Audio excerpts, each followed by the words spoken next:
Hello my dear student, कैसे हो आप लोग और कैसी चल रही है आप लोगों की तैयारी। आई होप कि आप लोग अच्छे और अपनी बोर्ड एग्जाम की तैयारी बहुत ही बेहतरीन तरीके से कर रहे होंगे। स्टूडेंट, आज हम इस वीडियो में नागरिक शास्त्र का एक मोस्ट इंपॉर्टेंट वीडियो लेकर आए हैं। इस वीडियो में हम नागरिक शास्त्र का पेपर लेकर आए हैं और इस पेपर को पूरा सॉल्व करने का आप लोगों को तरीका बताऊँगा, वो भी कॉपी में लाइव, यानी कॉपी में आप लोगों को कैसे लिखना है और पूरा पेपर जो है नागरिक शास्त्र का कैसे सॉल्व करना है यहाँ पर आप लोग देखेंगे। तो पूरा पेपर कैसे सॉल्व करें नागरिक शास्त्र का, जो कि सबसे बेहतरीन तरीका इस वीडियो में आपको जानने को मिलेगा। नागरिक शास्त्र की कॉपी पूरी कैसे लिखते हैं, इस वीडियो में आप लोगों को पूरा देखने को मिलेगा कि नागरिक शास्त्र की कॉपी जो एक टॉपर होता है वो कैसे लिखता है। 95% अंक जो आप लोगों का टारगेट है इस बार नागरिक शास्त्र में लेकर आ रहे, तो ये आप लोगों का बिल्कुल पक्का हो जाएगा इस वीडियो को देखने के बाद में। एग्जामिनर पूरा नंबर देगा, ये 100% गारंटी है स्टूडेंट। इस वीडियो को आप लोग शुरू से लेकर लास्ट तक देख लेते हो तो ठीक है। तो ये पूरा आपको प्रोसेस जानने को मिलेगा। 95% जो अंक है आप लोगों का, इस बार हमारा टारगेट है नागरिक शास्त्र में 95% अंक लेकर आ रहा है। तो इस वीडियो को लास्ट तक देखिए, वीडियो को लाइक कर दीजिएगा और चैनल पर रहे तो चैनल को भी सब्सक्राइब कर लीजिएगा। ये एक नागरिक शास्त्र का पेपर है 2025 बोर्ड एग्जाम के लिए। यहाँ पर देख सकते हैं नागरिक शास्त्र लिखा है। पेपर कोड आप देख सकते हैं 745 ZO पेपर कोड है। यहाँ पर आप लोग अनुक्रमांक लिख दीजिएगा, नाम लिख दीजिएगा। समय आपको दिया जाएगा 3 घंटा 15 मिनट, यानी 3 घंटा पेपर को हल करने के लिए। और ये पेपर को अच्छे से, यानी यहाँ पर देख सकते हैं ये पेपर को अच्छे से माय डियर स्टूडेंट 15 मिनट आपको दिया जाएगा पढ़ने के लिए, तो पढ़ लीजिएगा ठीक है। उसके बाद में मैं आपको दिखा दूँ, यहाँ पर देखिए 100 नंबर का पूर्णांक होता है नागरिक शास्त्र में। तो जैसा कि मैंने बताया 95% जो अंक है आप लोगों का इस बार पक्का है। उसके बाद में निर्देश पढ़ लीजिएगा स्टूडेंट क्योंकि इसी के अकॉर्डिंग आप लोगों को हर एक प्रश्न का उत्तर कॉपी में लिखना रहेगा। जैसे यहाँ पर देखिए सभी प्रश्न अनिवार्य है। दूसरा पॉइंट है प्रश्न संख्या 1 से 10 तक बहुविकल्पीय प्रश्न है ठीक है। तीसरा पॉइंट है प्रश्न संख्या 11 से 20 तक अति लघु उत्तरीय प्रश्न है, जिनका प्रत्येक उत्तर 10 शब्दों यानी एक वाक्य में दे रहा है। और चौथा पॉइंट है इसमें कि प्रश्न संख्या 21 से 26 तक लघु उत्तरीय प्रश्न 1 है, जिनका उत्तर लगभग यानी 50 शब्दों में आपको दे रहा है। और पांचवा पॉइंट है प्रश्न संख्या 27 से 30 तक लघु उत्तरीय प्रश्न 2 है, जिनका प्रत्येक उत्तर लगभग 100 से लेकर 125 शब्दों में दे रहा है ठीक है। और प्रश्न संख्या 31 से 32 तक दीर्घ उत्तरीय प्रश्न है, जिनका प्रत्येक उत्तर 250 शब्दों में दे रहा है। और सभी प्रश्नों के निर्धारित अंक उसके सम्मुख दिए हुए हैं ठीक है। तो ये निर्देश हो गया, जो कि आप लोग भी स्टूडेंट जब आप पेपर देने जाइएगा, 1 मार्च का आप लोगों का पेपर है ठीक है, 1 मार्च 2025 को ठीक है। तो ये पूरा पेपर आप लोगों को कैसे सॉल्व करना है यहाँ पर आप देखेंगे, पूरा लाइव देखेंगे ठीक है। तो ये आप लोग निर्देश जो है एक बार स्टूडेंट आपसे रिक्वेस्ट है जरूर पढ़ लीजिएगा, क्योंकि इसी के अकॉर्डिंग आप लोगों को प्रश्न का उत्तर लिखना रहेगा। कैसे लिखना है चलिए मैं दिखा देता हूँ। यहाँ पर देखिए सबसे पहले आपके कॉपी जो रहेगा स्टूडेंट, कॉपी का जो फर्स्ट कवर पेज रहेगा कुछ इसी प्रकार से रहेगा। यहाँ पर आप देखिए इंटरमीडिएट परीक्षा लिखा हुआ है, देख सकते हैं ठीक है। परीक्षार्थी उत्तर पुस्तिका की किसी भाग में अपना नाम ना लिखे, यहाँ पर आपको नाम नहीं लिखना है ठीक है। सभी प्रविष्टियाँ शुद्ध एवं स्पष्ट रूप से स्वयं भरें, क्योंकि पेपर आ दे रहे हैं आप हैं तो सारी चीज़ें जो आपका रोल नंबर होगा, आप लोग एडमिट कार्ड ठीक है, जो आपका एडमिट कार्ड होगा स्टूडेंट, एडमिट कार्ड में क्या है, एडमिट कार्ड में आपके सारी डिटेल फिल होगी, यानी रोल नंबर ठीक है, आपका सब्जेक्ट किस तारीख को यानी कौन से डेट को आपका उस सब्जेक्ट का पेपर है ठीक है। स्कूल का नाम यानी जहाँ पर आपका सेंटर गया है, जहाँ पर आप पेपर देने जाओगे उस सेंटर का नाम दिया होता है। तो देखिए परीक्षार्थी का अनुक्रमांक अंकों में, यानी यहाँ पर देख सकते हैं 7 8 5 6 3 1 2 7 8 4 ठीक है। इसी प्रकार से अंकों में मैंने शब्दों में लिख दिया है। यहाँ पर देखिए कॉमा लगाकर आप इस तरह से लिख दीजिएगा ठीक है। ये डिटेल जो है स्टूडेंट फिल करना सभी स्टूडेंट को बहुत ज़्यादा जरूरी होता है, क्योंकि इससे यदि आप लोग फिल नहीं करोगे अच्छे से ठीक है, इसको इग्नोर कर दोगे तो आप लोगों की कॉपी जो है वो चेक नहीं होगी, चाहे जो भी सब्जेक्ट का हो। तो इसमें जो जानकारी होती है वो सही और अच्छे से भरना होता है, कोई मिस्टेक किए बिना ठीक है। तो यहाँ पर देख सकते हैं नागरिक शास्त्र भी मैंने लिख दिया है, केवल लिख दिया है प्रश्न पत्र में। और यहाँ पर पेपर कोड लिख दिया है, पेपर कोड मैंने दिखाया था, ये देखिए 745 ZO 745 ZO पेपर कोड है।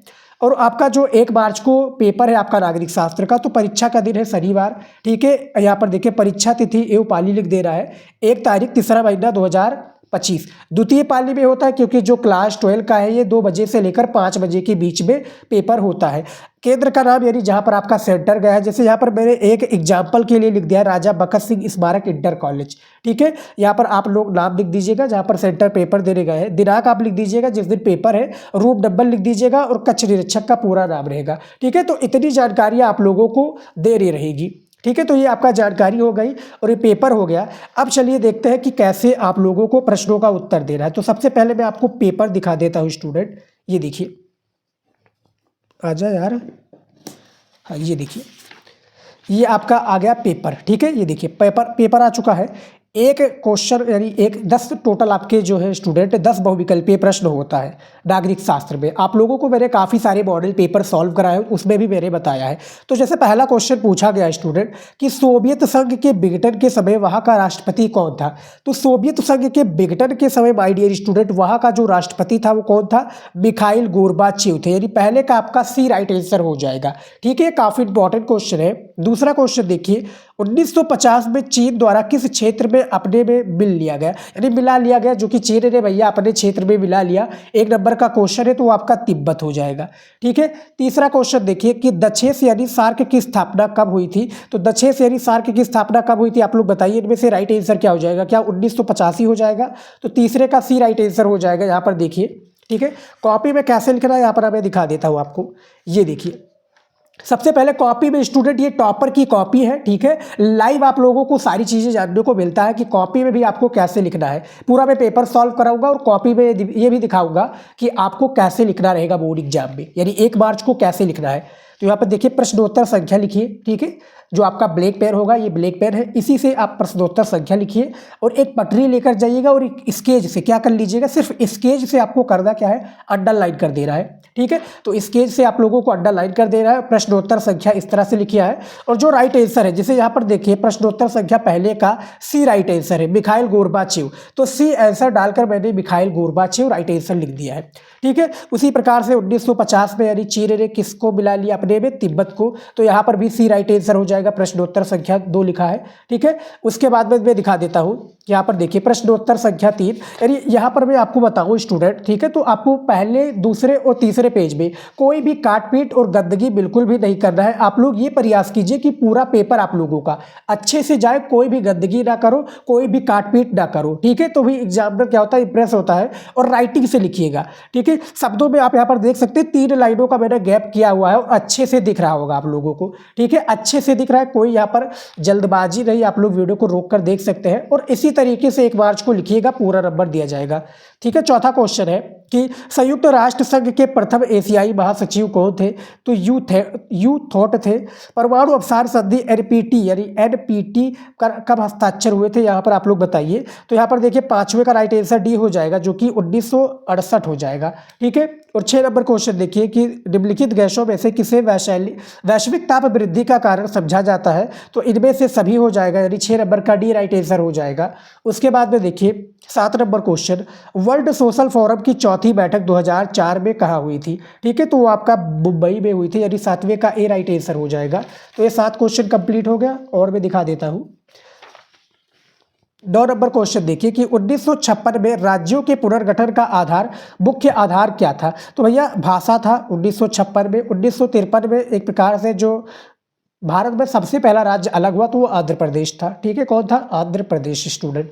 तो 8वें का आपका ए राइट आंसर हो जाएगा। 9 नंबर क्वेश्चन दिया हुआ है कि भारतीय संविधान कब लागू हुआ। तो 1950 में भारतीय संविधान लागू हुआ था। 10 नंबर क्वेश्चन है नीति आयोग का गठन कब हुआ था। तो नीति आयोग का जो गठन हुआ था वो 2015 में हुआ था। तो मैंने राइट आंसर लिख दिया। अब आप लोगों को मेरे कॉपी में यहाँ पर 5 क्वेश्चन दिखा दिया है। ठीक है, 5 क्वेश्चन यहाँ पर मैं और दिखा देता हूँ, जो कि टोटल 10 क्वेश्चन है ना।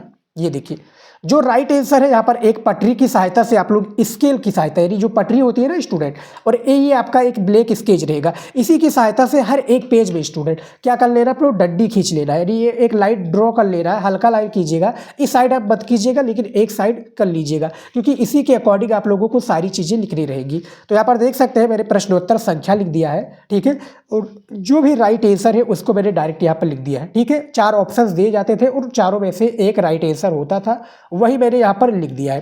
ठीक है, यहाँ पर देख सकते हैं जो भी राइट आंसर हो टॉपर की तरह इसी तरीके से स्टूडेंट राइटिंग से, ठीक है, कोई गंदगी कोई गैप मत कीजिएगा, ज़्यादा एक प्रकार से काट पीट मत कीजिएगा। काफ़ी स्टूडेंट को देखा है मैंने ऐसे काट पीट कर देते हैं, ऐसा बिल्कुल भी नहीं करना है। ठीक है, ये देख सकते हैं कॉपी मैंने पूरा लाइव आप लोगों को लिख कर लेकर आया हूँ, कोई भी प्रॉब्लम नहीं होगा। वो पूरा पेपर जो आप लोग कहते थे ना कि सर पूरा पेपर सॉल्व कर कीजिए, कॉपी में कैसे लिखना है ये भी बताइए, तो इस वीडियो में आपको वो भी जानने को मिल रहा है। तो ये हमारा क्वेश्चन कंप्लीट हो गया। अब देखिए आ चुका है अति लघु उत्तरीय प्रश्न। अति लघु उत्तरीय प्रश्न आपके नागरिक शास्त्र में टोटल 10 प्रश्न पूछे जाते हैं, हर एक प्रश्न 2 नंबर का होता है। मैंने आप लोगों को निर्देश इसलिए बताया था, निर्देश आप लोगों ने अच्छे से पढ़ा होगा तो कितने शब्दों में लिखना है इसका आंसर आप लोगों ने शुरू में देख लिया होगा। ठीक है, तो यहाँ पर देखिए 11 नंबर क्वेश्चन दिया हुआ है कि सोवियत संघ का विघटन कब हुआ था। ठीक है, तो इसका आंसर कैसे लिखना है यहाँ पर चलिए देख लेते हैं, सोवियत संघ का विघटन कब हुआ। ठीक है, तो यहाँ पर मैं दिखा देता हूँ आपको। और टॉपर की तरह स्टूडेंट कॉपी ऐसे ही आपको हर एक पेज में लिखना है। ये देखिए सबसे पहले आप लोगों को एक चेतावनी वो डाल देना है, एक प्रकार से संकेत लिख देना है स्टूडेंट। ठीक है, अति लघु उत्तरीय प्रश्न इस तरह से आप ब्लैक स्केच से लिख दीजिएगा। ठीक है, हल्के हाथों से। फिर प्रश्न दो उत्तर संख्या 11 यहाँ पर आप देख सकते हैं। ठीक है, 11 नंबर क्वेश्चन है, पूछा गया है कि सोवियत संघ का विघटन कब हुआ था, तो 2 नंबर का क्वेश्चन है। इसका उत्तर देखिए, सबसे पहले मैंने प्रश्नोत्तर संख्या लिखा है। ठीक है, 11, और इसका आंसर है कि 1991 में सोवियत संघ का विघटन हुआ। इस घटना को शीत युद्ध के अंत का प्रतीक माना जाता है। ठीक है, इतना ही लिखना है क्योंकि आप लोगों ने देखा होगा 10 शब्दों में बताया जा रहा था। ठीक है, तो उतना ही शब्दों में लिखिएगा, ज़्यादा आपको घुमा फिरा कर नहीं लिखना है और एक प्रकार से ज़्यादा भी मत लिखिएगा क्योंकि आपको बहुत सारे अभी क्वेश्चंस करने हैं, अभी तो शुरुआत है। ठीक है, उसके बाद में देखिए 12 नंबर क्वेश्चन कि 1962 में भारत चीन विवाद का मुख्य कारण क्या था। ये भी 2 नंबर का क्वेश्चन है, तो उसका उत्तर देखिए, ये देखिए, हाँ ये देखिए स्टूडेंट, डंडे को आप हर एक पेज में खींचिएगा, प्रश्नोत्तर संख्या लिखिएगा थोड़ा दूर दूर, उसके बाद में क्या है अंडरलाइन जरूर कर लीजिएगा हर एक। जब आप हेडिंग लिखिए, हेडिंग या लिखिए डालिए स्टूडेंट कॉपी में, ठीक है, तो उसको आप अंडरलाइन कर दीजिएगा ब्लैक स्केच से। आपको बोर्ड एग्जाम में कोई भी कलरफुल पेन का यूज नहीं करना आपको। ठीक है, ब्लैक और ब्लू के अलावा। ठीक है, और एक पटरी बहुत ज़्यादा जरूरी है, 3 चीज़ों के अलावा कोई भी चीज़ें आपको नहीं करनी है। ठीक है, तो इसका आंसर देख लेते हैं। भारत चीन के मध्य 1962 की लड़ाई का प्रमुख कारण चीन का भारतीय राज्य अरुणाचल प्रदेश के कुछ हिस्सों और लद्दाख के अक्साई चीन क्षेत्र पर प्रतिस्पर्धी दावा करना था। इसमें भारत को सैन्य पराजय झेलनी पड़ी और दोनों देशों के संबंधों पर इसका दीर्घकालिक असर हुआ। ठीक है भैया, तो यहाँ पर देख सकते हैं कि 1962 में भारत चीन के मुख्य कारण क्या था, ये यही कारण था। ठीक है, अब यहाँ पर आप लोग नोटिस करेंगे तो मैंने राइटिंग से लिखा है। ठीक है, मैंने राइटिंग से लिखा है स्टूडेंट। ठीक है, और उसके बाद में शब्दों में गैप रखा है। आप लोग दूर से भी देख सकते हैं स्टूडेंट, पढ़ सकते हैं, कोई भी यहाँ पर आपको गड़बड़ी नहीं दिखेगा, कोई भी काट पीट नहीं दिखेगा, और राइटिंग में लिखा है। और आप लोग क्या है इसमें देख सकते हैं शब्दों में गैप है, जिससे आप लोग को पढ़ने में आसानी होगा। यहाँ पर आप लोगों को दिक्कत कुछ भी देखने को नहीं मिलेगा। 13 नंबर क्वेश्चन देखिए, सार्क की स्थापना कब हुई, इसका पूरा नाम बताइए। सार्क, ये वाला सार्क, SAARC। ठीक है, तो इसका उत्तर देख लीजिए, यहाँ पर देखिए प्रश्नोत्तर संख्या 13 लिखा है। SAARC South Asian Association for Regional Cooperation. ठीक है, यानी दक्षेस की स्थापना 8 दिसंबर 1985 को हुई थी। आप लोगों ने यहाँ पर देख लिया होगा, मैं दिखा दूँ, ये देखिए पूछा गया था ना कि दक्षिण सार्क की स्थापना कब हुई, तो 1985 में हुई थी, 8 दिसंबर 1985 को। तो इसको भी मैंने बता दिया है। यहाँ पर देखिए अगला क्वेश्चन 14 नंबर दिया हुआ है कि अंतर्राष्ट्रीय संगठन होने की कोई 2 लाभ बताइए। ठीक है, तो 2 नंबर क्वेश्चन है भैया, हमें अंतर्राष्ट्रीय संगठन का 2 नाम बताना है। तो यहाँ पर देखिए एक कॉपी हमारा हो चुका है, दूसरा कॉपी में खोल देता हूँ। देखिए ये क्या छोटी छोटी कॉपियाँ हैं जिसमें मैंने लिखी थी, आपको बोर्ड एग्जाम में दिया जाएगा, तो 32 पेज का होगा कॉपी। ठीक है, तो देखिए इसका उत्तर देखिए, अंतर्राष्ट्रीय संगठन होने के 2 लाभ निम्नवत है। सबसे पहला है ये अंतर्राष्ट्रीय चिंता के मुद्दों ब्रैकेट में जैसे पर्यावरण, महामारी, अंतर्राष्ट्रीय युद्ध एवं शांति आदि पर चर्चा करने के लिए एक आम मंच प्रदान करता है। दूसरा पॉइंट है स्टूडेंट, ये देखिए दूसरा पॉइंट क्या है कि यह सहयोग के लिए सामान्य मानक नियम तथा प्रक्रिया का निर्धारण करता है। ठीक है, तो ये हो गया 2 पॉइंट जो कि पूछा गया था हमारा कि अंतर्राष्ट्रीय संगठन के 2 लाभ बताइए, मैंने बता दिया है, आप लोग वीडियो रोक कर भी देख सकते हैं। ठीक है, 15 नंबर क्वेश्चन देखिए, BWC तथा CWC का पूर्ण रूप क्या है, इसके बारे में बताइए। ठीक है, तो 2 नंबर का क्वेश्चन है, इसका उत्तर देख लीजिए, ये देखिए BWC यानी बायोलॉजिकल वेपन्स कन्वेंशन यानी जैविक हथियार संधि, CWC केमिकल वेपन्स कन्वेंशन यानी रासायनिक हथियार संधि। बस इतना ही आपको लिखना है। अब इसमें क्या है, इसमें डिटेल भी दिया होता है एक प्रकार से कि इसका स्थापना कब हुई, इसका एक प्रकार से प्रतिबंध कब लगाया गया, ठीक है, हथियार संधि पर हस्ताक्षर कब हुए, तो ये सब भी दिया होता था। लेकिन इतना हमें नहीं लिखना होता है क्योंकि कहा गया है जिस प्रकार से काम उस प्रकार से दाम। तो जिस प्रकार से दाम या इस प्रकार से काम, तो आपका दाम यानी जिस प्रकार से काम है उसी प्रकार से नंबर दिया जाएगा। और जिस प्रकार से आपका एक प्रकार से कहा जाता है स्टूडेंट, आप इतना समझ लीजिए कि मान लीजिए कि पैसा जितना 100 रुपये पैसा दिया जाएगा तो 100 रुपये के हिसाब से काम किया जाएगा। उसी प्रकार से ये 2 नंबर का क्वेश्चन है, इसी प्रकार से हमें आंसर लिखना होगा। और बाकायदा जो है निर्देश में बताया ही गया है, आप लोग जानते होंगे, शुरू में ही मैंने आपको बता दिया था कि इसी के अकॉर्डिंग आप लोगों को हर एक प्रश्नों का उत्तर लिखना रहेगा। 16 नंबर क्वेश्चन है कि पर्यावरण प्रदूषण के किन्हीं 2 कारणों का उल्लेख कीजिए। तो यहाँ पर देखिए, ये देखिए सबसे पहला स्टूडेंट पर्यावरण प्रदूषण का 2 कारक, सबसे पहला है शहरीकरण व औद्योगिकरण तथा दूसरा है वनों का विनाश। ये पर्यावरण प्रदूषण के किन्हीं 2 कारणों का उल्लेख है, जो कि छोटा से और शॉर्ट में मैंने बता दिया इसका आंसर, ठीक है, इतना समझ में आ गया होगा। और भी चलिए देख लेते हैं। यहाँ पर देखिए अगला क्वेश्चन है 17 नंबर कि वैश्वीकरण के 2 सांस्कृतिक प्रभाव हैं, को बताइए। सांस्कृतिक प्रभाव बता रहा है वैश्वीकरण के, तो इसका भी उत्तर देख लीजिए। प्रश्नोत्तर संख्या 17 मैंने लिख दिया है। और पहला है इसमें पॉइंट है कि सांस्कृतिक समरूपता द्वारा विश्व में पश्चिमी संस्कृतियों को बढ़ावा देना। दूसरा है खान पान पहनावे में नए विकल्पों का उत्पन्न होना। ये भैया वैश्वीकरण के 2 सांस्कृतिक प्रभाव को बताया गया है।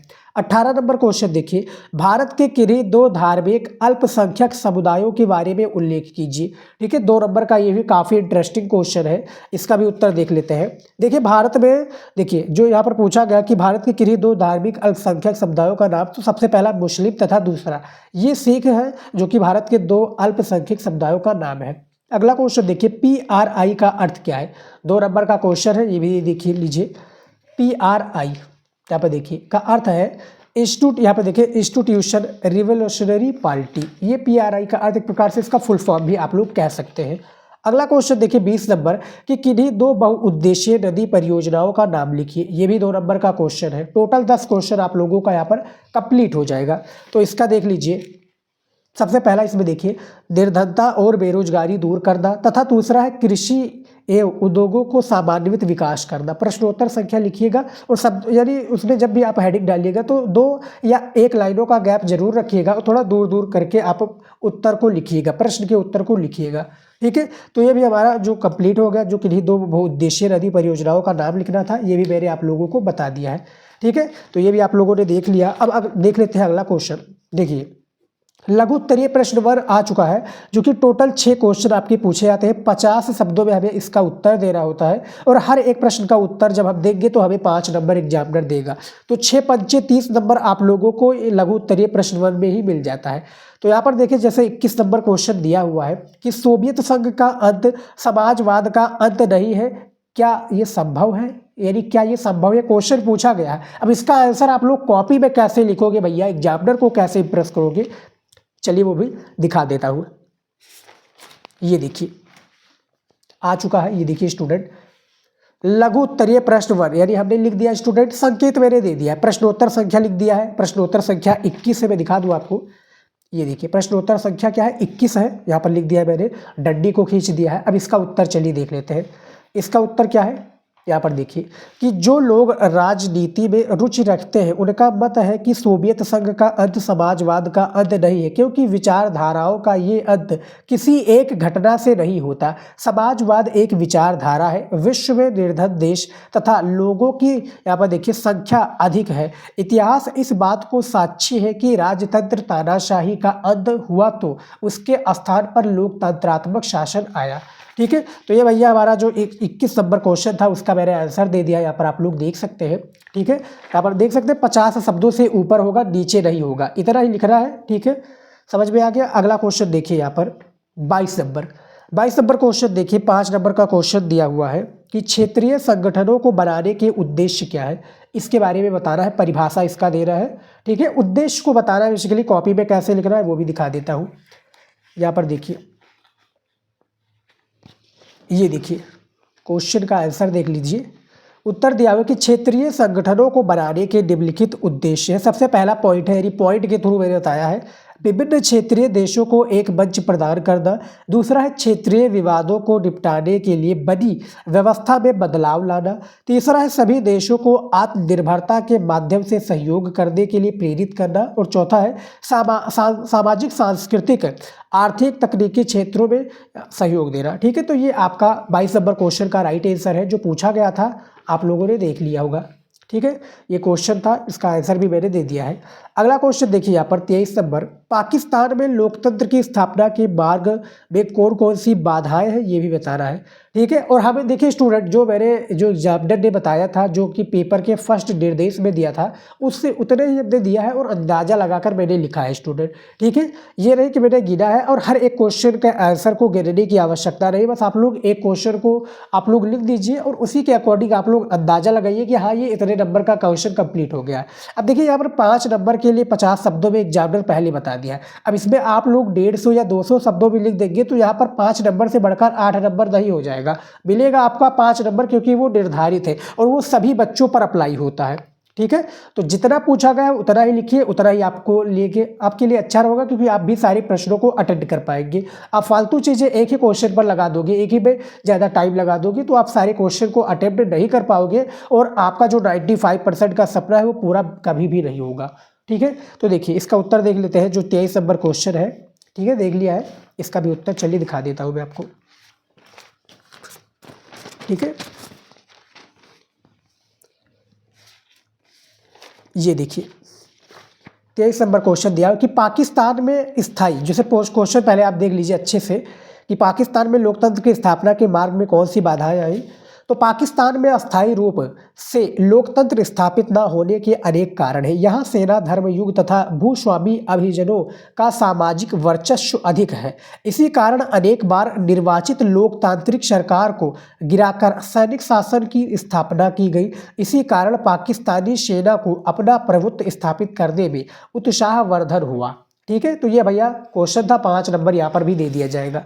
अगला क्वेश्चन देखिए 24 नंबर, पूछा गया है कि अंतरराष्ट्रीय मुद्रा कोष पर एक संक्षिप्त टिप्पणी लिखिए। IMF, इंटरनेशनल मनी फंड, जिसका अर्थ है अंतरराष्ट्रीय मुद्रा कोष।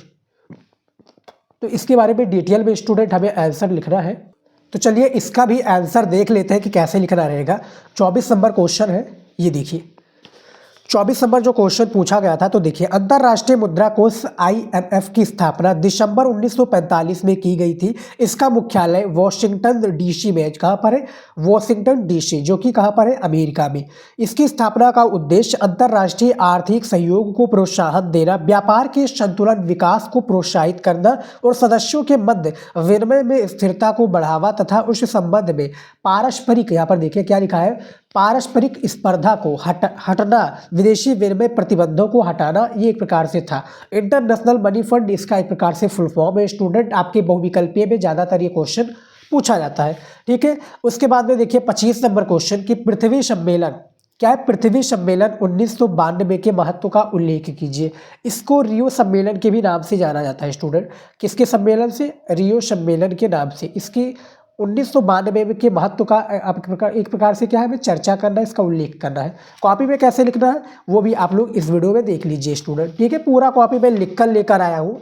ऐसी वीडियो आप लोगों को सिर्फ आपको हमारी यही चैनल पर देखने को मिलेगा, शिवम स्टडी नॉलेज। आप यूट्यूब पर ढूंढते रहिए, सिर्फ आपको यूपी बोर्ड की जो तैयारी है सिर्फ इसी चैनल पर एक प्रकार से प्रॉपर कराई जा रही है, चाहे जो भी सब्जेक्ट का हो, चाहे नागरिक शास्त्र हो, भूगोल है, समाज शास्त्र हो, शिक्षा शास्त्र हो, ठीक है, या अर्थशास्त्र हो, या हिंदी हो, इतिहास हो, सभी सब्जेक्ट की तैयारी आपको प्रॉपर मिलेगी। बस आप लोग चैनल को नहीं सब्सक्राइब किए तो कर लीजिए। ठीक है, तो पृथ्वी सम्मेलन के बारे में तो यहाँ पर देखिए इसका आंसर, रियो सम्मेलन, जो कि इसको रियो सम्मेलन के नाम से जाना जाता है, 1992 में ब्राजील के रियो डी जनेरियो में आयोजित किया गया। ये सम्मेलन संयुक्त राष्ट्र संघ का पर्यावरण और विकास के मुद्दों पर केंद्रित था। इसे पृथ्वी सम्मेलन भी कहते हैं। इस सम्मेलन में 170 देशों और हजारों स्वयंसेवी संगठनों और विभिन्न बहुराष्ट्रीय निगमों ने भाग लिया। इस सम्मेलन के पश्चात पर्यावरण एक वैश्विक मुद्दा बन गया। ठीक है भैया, पर्यावरण क्या था, एक वैश्विक मुद्दा बन गया और 170 से अधिक देशों ने इस रियो सम्मेलन में क्या है भाग लिया, इस पृथ्वी सम्मेलन में भाग लिया। यहाँ पर आप देख सकते हैं इसको पृथ्वी सम्मेलन भी कहते हैं। अगला क्वेश्चन देखिए 26 नंबर दिया हुआ कि भारतीय संविधान के अनुच्छेद 51 की व्याख्या कीजिए। ठीक है, भारतीय संविधान के अनुच्छेद जो 51 इसका व्याख्या करना है, 5 नंबर भैया अभी एग्जामिनर यहाँ पर देगा। तो इसका भी उत्तर चलिए मैं दिखा देता हूँ स्टूडेंट, ये देखिए इसका उत्तर देखिए क्या दिया हुआ है। प्रश्नोत्तर संख्या 26, भारतीय संविधान के अनुच्छेद 51 में अंतर्राष्ट्रीय शांति और सुरक्षा के बढ़ावे के लिए, यहाँ पर देखिए सुरक्षा के बढ़ावे के लिए राज्य की नीति निर्देशक सिद्धांत के हवाले से कहा गया है कि राज्य, यहाँ पर देखिए कि राज्य क्या, सबसे पहला पॉइंट है अंतर्राष्ट्रीय शांति और सुरक्षा की अभिवृद्धि का, यहाँ पर देखिए शांति और सुरक्षा की अभिवृद्धि का। दूसरा है राष्ट्रों के बीच न्याय संगत और सम्मानपूर्ण संबंधों को बनाए रखने का। तीसरा पॉइंट इसमें अंतर्राष्ट्रीय विवादों को मध्यस्थता द्वारा निपटारे के लिए प्रोत्साहन देने का प्रयास करेगा। ठीक है, तो ये एक प्रकार से बेसिकली सारी चीज़ें बताई जा रही हैं जो कि भारतीय संविधान के अनुच्छेद 51 का गणना करती है स्टूडेंट। ठीक है, यहाँ पर आप देख सकते हैं 26 नंबर क्वेश्चन का भी राइट आंसर मैंने आपको बता दिया है। तो ये सभी जो हमारे 6 प्रश्न थे लघु उत्तरीय प्रश्न 1 का वो मैंने बता दिया है। अब आ चुका है लघु उत्तरीय प्रश्न 2। ठीक है, लघु उत्तरीय प्रश्न 2 टोटल 4 प्रश्न होते हैं। यहाँ पर आप देख सकते हैं ये टोटल कितने 4 प्रश्न पूछे जाते हैं और 6 नंबर का एक प्रश्न होता है।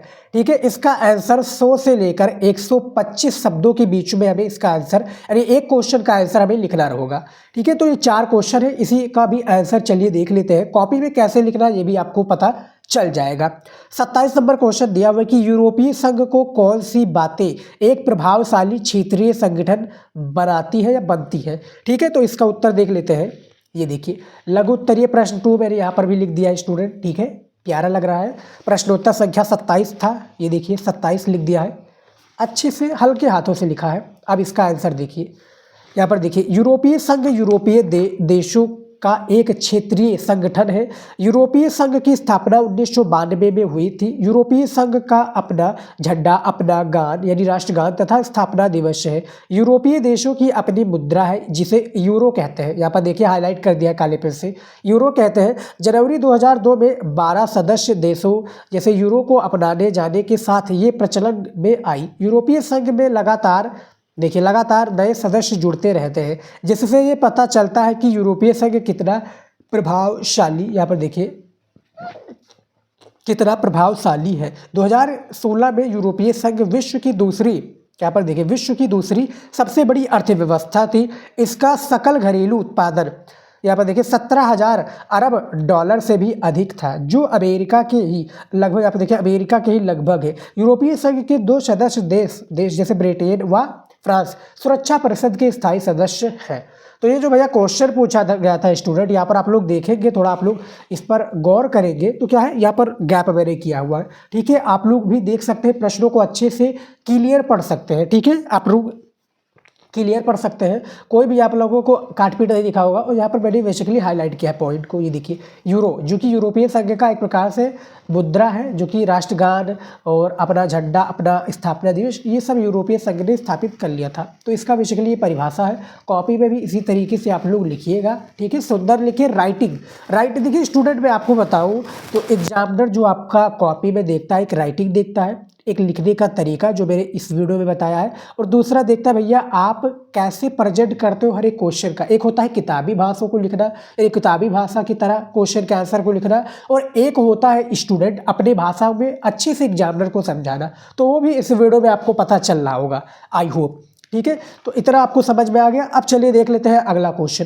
यहाँ पर देखिए 28 नंबर क्वेश्चन दिया हुआ कि राज्यों के पुनर्गठन का मुख्य आधार क्या रहा है, किन्हीं 2 का उल्लेख कीजिए। ठीक है, 6 नंबर का ये भी क्वेश्चन है, 100 से लेकर शब्दों में देना है और ये इसका आंसर है। ठीक है, यहाँ पर आपको 6 नंबर दे दिया जाएगा। देखिए 28 नंबर प्रश्नोत्तर यानी प्रश्न का उत्तर देखिए, प्रश्नोत्तर संख्या 28 लिख दिया है। हाईलाइट कर दिया है। ठीक है, इसका आंसर देखिए, सर्वप्रथम भाषाई आधार पर 1953 में आंध्र प्रदेश राज्य का गठन किया गया। इसके बाद देश अन्य क्षेत्रों में भी भाषाई आधार पर, यहाँ पर देखिए भाषाई आधार पर राज्यों की मांग के जोर पर पकड़ने के कारण, ठीक है, 1956 में राज्य पुनर्गठन आयोग की स्थापना की गई। एक प्रयोग यहाँ पर देखिए द्विभाषा राज्य बम्बई के रूप में किया गया, जिसमें गुजराती और मराठी भाषा बोलने वाले लोग थे। एक जन आंदोलन के बाद सन 1960 में महाराष्ट्र और गुजरात राज्य बनाए गए। ठीक है, उसके बाद में इसमें और देखिए, राज्य बनाने की मांग की ऐसे 3 राज्य छत्तीसगढ़, उत्तराखंड और झारखंड सन 2000 में बने और 2 जून 2014 को तेलंगाना भी एक नए राज्य के रूप में अस्तित्व में आया। राज्यों के पुनर्गठन की कथा अभी समाप्त नहीं हुई। तो बहुत सारे हैं इसमें पॉइंट, लेकिन हमें इतना ही लिखना था जो कि इतना पर्याप्त है। ठीक है, 28 नंबर क्वेश्चन का भी आंसर है, यहाँ पर आप देख सकते हैं स्टूडेंट। ठीक है, तो ये भी क्वेश्चन कंप्लीट हो चुका है। अगला क्वेश्चन देखिए 29 नंबर, आपातकाल की घोषणा के बाद शासन व्यवस्था में क्या परिवर्तन आए। तो जो आपातकाल की घोषणा हुई थी, इसके बाद जो शासन व्यवस्था में परिवर्तन आए, क्या परिवर्तन आए, 6 नंबर का क्वेश्चन है, ये बताना है। ठीक है, तो चलिए ये भी देख लेते हैं। ये देखिए, ठीक है, पेपर को मैं रख देता हूँ साइड। हाँ, ये देखिए, इसका आंसर देखिए। ठीक है, प्रश्नोत्तर संख्या 29 है। इसका आंसर देखिए कि 25 जून 1975 को संविधान के अनुच्छेद 352 के अंतर्गत आपातकाल की घोषणा की गई। इसके निम्नलिखित प्रभाव है। यहाँ पर देखिए स्टेप बाय स्टेप, यानी कुछ पॉइंट के थ्रू मैंने समझाने का प्रयत्न किया है और एग्जामिनर भी भैया यही पॉइंट को देखकर इंप्रेस होता है। देखिए, सबसे पहला है, सरकार ने हड़तालों, प्रदर्शनों, धरनों तथा जुलूसों पर प्रतिबंध लगा दिया। सरकार से अनुमानित प्राप्त किए बिना किसी प्रकार का प्रदर्शन आदि संभव न था। ठीक है, किसी प्रकार का भैया प्रदर्शन आदि संभव न था। दूसरा था, समाचार पत्रों पर सेंसरशिप लागू कर दी गई और उन्हें आदेश दिए गए कि वे कुछ भी छापने से पहले सरकार की स्वीकृति ले, यानी सरकार की अनुमति ले या सरकार का भैया एक प्रकार से ब्यौरा ले। तीसरा है, सरकार ने बहुत से दलों तथा समूहों पर प्रतिबंध लागू कर दिया। RSS तथा जमायते इस्लामी को गैर कानूनी घोषित कर दिया। चौथा पॉइंट है, अनेक वृद्धिजीवियों ने, यहाँ पर देखिए वृद्धिजीवियों ने आपातकाल का विरोध सरकार से प्राप्त पदक, उपाधियां आदि लौटाकर किया। ठीक है, तो ये भैया 4 पॉइंट मैंने लिखा है जो कि आपके 29 नंबर क्वेश्चन का राइट आंसर है। और 29 नंबर क्वेश्चन क्या पूछा गया था, आपातकाल की घोषणा के बाद शासन व्यवस्था में क्या परिवर्तन आए, इसके बारे में बताना रहता था। ठीक है, अगला क्वेश्चन देखिए 30 नंबर क्वेश्चन, देश के विभाजन के बाद रियासतों के एकीकरण पर निबंध लिखिए। रियासतों के यहाँ पर देखिए रियासतों के एकीकरण पर एक निबंध लिखिए। ठीक है, 6 नंबर का क्वेश्चन है और काफ़ी इंटरेस्टिंग क्वेश्चन है। ठीक है, चलिए दिखा देता हूँ इसका भी आंसर। ये देखिए, प्रश्नोत्तर संख्या हमारा 30 है। इसका देखिए, देश की स्वतंत्रता के पश्चात सरदार वल्लभ भाई पटेल उप प्रधानमंत्री के साथ प्रथम गृह सूचना तथा रियासत विभाग के मंत्री बने। उन्होंने 562 छोटी बड़ी रियासतों का भारतीय संघ में यहाँ पर देखिए विलीनीकरण करके भारतीय एकता में, ठीक है, भारतीय एकता का निर्माण किया। इन रियासतों में उड़ीसा, जो कि अब उड़ीसा से, 23 नागपुर से, 38 काठियावाड़ से और 250 तथा मुंबई से अब मुंबई, जो कि वह यहाँ पर देखिए जैसे पहले क्या बम्बई हुआ करता था, अब मुंबई है, पहले उड़ीसा था अब ओडिशा हो गया है। तो उसको भी मैंने यहाँ पर ब्रैकेट में लिख दिया ताकि एग्जामिनर को भैया पढ़ने में कोई दिक्कत ना आए। ठीक है, और राइटिंग से लिखा है। ठीक है, थोड़ा बताइएगा इसको, आप रेट करना चाहें तो कितना रेट करेंगे इस राइटिंग को। ठीक है, तो देखिए यहाँ पर जैसी रियासतें शामिल थी, भारत की ये रक्तहीन क्रांति, यहाँ पर देखिए रक्तहीन क्रांति, देसी रजवाड़ों के एकीकरण की समस्या को सरदार पटेल ने बिना खून खराबे के बड़ी खूबी से हल किया। देसी राज्यों में राजकोट, जूनागढ़, फिर बहालपुर, यहाँ पर देखिए बहालपुर, बड़ौदा, कश्मीर, हैदराबाद की भारतीय महासंघ में सम्मिलित, ठीक है, यहाँ पर देखिए भारतीय महासंघ में सम्मिलित करने में सरदार पटेल को कई यहाँ पर देखिए पेचीदगियों का सामना करना पड़ा। भारत की भू राजनीतिक एकीकरण में केंद्रीय भूमिका निभाने के लिए सरदार वल्लभ भाई पटेल को लौह पुरुष भी कहा जाता है। लौह पुरुष कहा जाता है, इसको काले पेन से हाईलाइट कर दिया है। ठीक है, तो इतना तो आपको स्टूडेंट क्लियरिटी हो ही गया होगा कि कैसे क्वेश्चंस आते हैं पेपर में, कैसे नहीं आते हैं। अब आ चुका है स्टूडेंट दीर्घ उत्तरीय प्रश्न। और ये जो पेपर के मैं इंपॉर्टेंट प्रश्नों को आप लोगों को बता रहा हूँ, ये सभी प्रश्न बहुत ही ज़्यादा इंपॉर्टेंट है स्टूडेंट, इसको हल्के में मत लीजिएगा।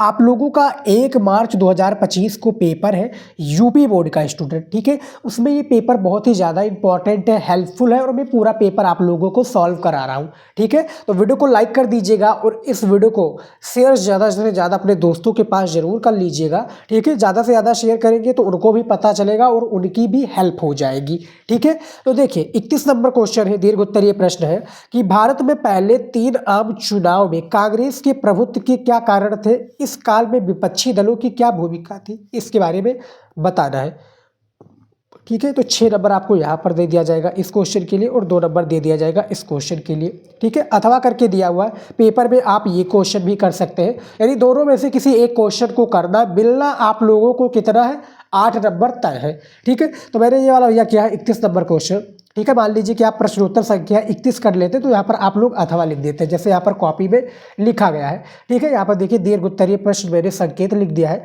अब मान लीजिए कि मैं अथवा करता तो यहाँ पर मैं अथवा लिख देता, प्रश्नोत्तर संख्या 31 का अथवा, ठीक है। अथवा वाला नहीं किया तो पहला वाला किया, तो इस तरह से मैंने लिख दिया। इसका उत्तर देखिए, ठीक है। 250 शब्दों में इसका आंसर हमें लिखना रहेगा। इसका उत्तर देख लेते हैं।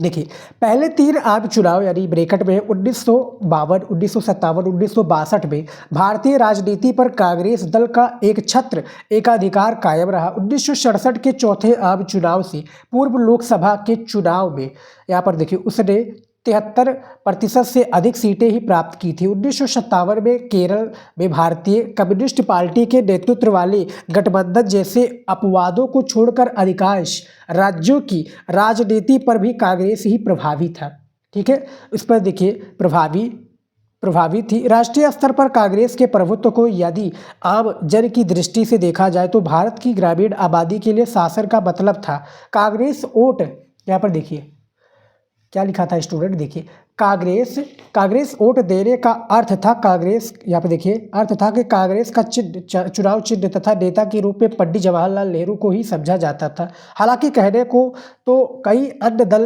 उनका संगठन भी देश, यहाँ पे देखिए कई अन्य दल तथा उनका संगठन भी देश में सक्रिय था, परंतु वे कांग्रेस का विकल्प नहीं माने जाते थे। लोगों का कांग्रेस पर अटूट विश्वास ही था, ठीक है। जो है इस पर क्या है, विश्वास ही था। इसमें और भी है जो कि 2 पेजों में आपको लिखना रहेगा। बेसिकली मैं आपको बता दूं, अंदाजा 250 शब्दों में आपको नहीं समझ में आ रहा कि कैसे लिखना है तो आप लोग 2 पेज लिख दीजिएगा, ठीक है। 250 शब्द कंप्लीट हो जाएगा और 8 नंबर आपको दे दिया जाएगा। इसमें और भी है, देखिए स्टूडेंट क्या है कि राष्ट्रीय, यहाँ पर देखिए राष्ट्रीय स्तर पर कांग्रेस प्रभुत्व को, राष्ट्रीय स्तर पर क्या है स्टूडेंट, देखिए राष्ट्रीय स्तर पर कांग्रेस प्रभुत्व को बनाए रखने में कई कारकों का योगदान रहा था। इनमें से कुछ महत्वपूर्ण कारकों का संक्षिप्त वर्णन निम्नलिखित है या निम्नवत है। सबसे पहला है भारतीय स्वतंत्रता आंदोलन। भारतीय स्वतंत्रता आंदोलन में कांग्रेस एक विचारात्मक गठबंधन थी। इसमें लगभग सभी विचारधाराओं के लोग शामिल थे। अपनी, यहाँ पर देखिए सर्वसमावेशी प्रकृति के कारण इसका प्रभाव क्षेत्र व्यापक हो गया था।